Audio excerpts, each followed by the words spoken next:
এটি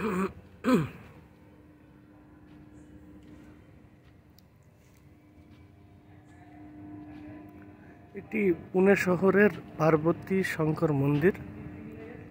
এটি অনেক পুরনো আর কি, প্রায় 400 বছরের আগেকার। পেশোয়াদের স্থাপত্য ভাস্কর্যের দিক দিয়ে দেখলে বুঝতে পারবেন যে এখানে পুরোপুরি ইসলামিক একটা রীতি সঙ্গে হিন্দু সংস্কৃতির একটা অপূর্ব মেলবন্ধন।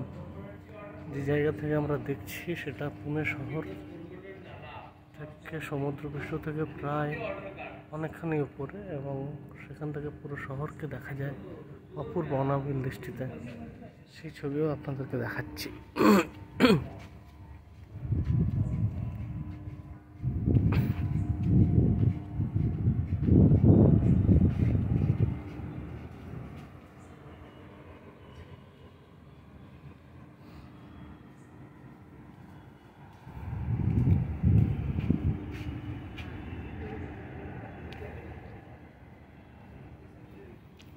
এখান থেকে পুনে শহর বেশ ভালো দেখা যায়, এবং পুনে শহরকে একদম পুরো আলোকোজ্জ্বল করে রেখেছে।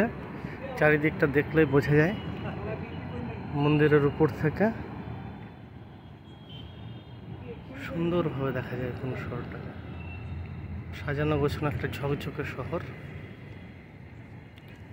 যারা সান্ধ্য ভ্রমণকারী তারা অনেকে এখানে এসে তাদের যে দৈনন্দিন শরীরচর্চা সেটাও তারা ঝালিয়ে নিচ্ছেন। এখানে দেখতে পাচ্ছি অনেক বয়স্ক মানুষ, তারাও তাদের শরীরচর্চার মধ্য দিয়ে আসেন। অনেকখানি উঠতে হয় এবং সেখানে উঠে যেটা দেখা যায় যে